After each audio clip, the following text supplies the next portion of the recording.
UP के उन्नाव के रहने वाले फेमस यूट्यूबर अनुराग द्विवेदी की दुबई में क्रूज पर शादी करके मुश्किलें बढ़ गई हैं। बुधवार यानी 17 दिसंबर को उसके घर प्रवर्तन निदेशालय ईडी के 16 अधिकारियों की टीम पहुंच गई। ईडी ने करीब 12 घंटे तक प्रॉपर्टी और अन्य कागजात चेक किए, साथ ही शाम तक घर का कोना कोना खंगाला। टीम ने बैंक ट्रांजैक्शन, प्रॉपर्टी के कागजात और डिजिटल गैजेट्स को कब्जे में लिया है। बता दें कि 25 साल का अनुराग कभी साइकिल से चलता था, लेकिन इस समय उसके पास मर्सिडीज, BMW, डिफेंडर जैसी करोड़ों की लग्जरी गाड़ियां हैं। 22 नवंबर को अनुराग ने लखनऊ की रहने वाली अपनी प्रेमिका से दुबई में क्रूज पर शादी की। इस शादी में उन्नाव के नवाबगंज से करीब 100 रिश्तेदारों के दुबई आने जाने और ठहरने का पूरा खर्च उसी ने उठाया था। इतना ही नहीं, शादी में बॉलीवुड की कई हस्तियां भी शामिल हुई थी। शादी के बाद दुबई से लौटे लोगों ने अनुराग के ठाट बाट की कहानियां सुनाई। इसी बीच ये कहानियां ईडी तक पहुंच गई और वह एजेंसियों के रडार पर आ गया। दरअसल अनुराग 7 साल से ऑनलाइन गेमिंग और सट्टेबाजी से जुड़ा हुआ है। ड्रीम 11 फैंटेसी क्रिकेट ऐप से भी उसका कनेक्शन रहा। वह क्रिकेट और क्रिकेटर्स पर वीडियोस बनाता है। अनुराग द्विवेदी के पिता लक्ष्मीनाथ द्विवेदी ग्राम प्रधान रह चुके हैं। घर में मां मंजू देवी और बहन कोमल है।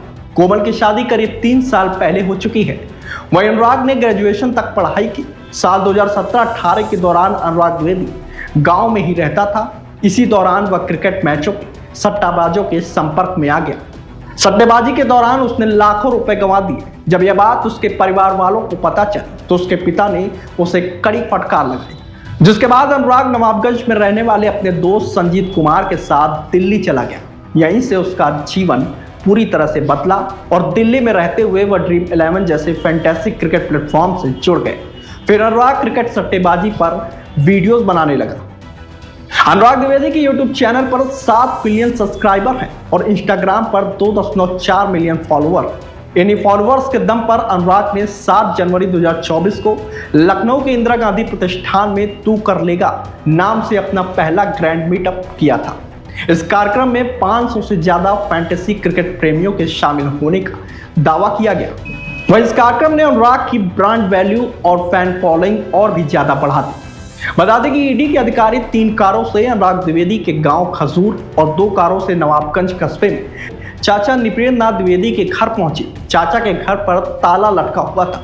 इस पर सीआरपीएफ ने घर के बाहर ही डेरा जमा लिया, जिसके बाद करीब 11 बजे गांव से ईडी की टीम अनुराग की मां को नवाबगंज लेकर आई और ताले को खुलवाया।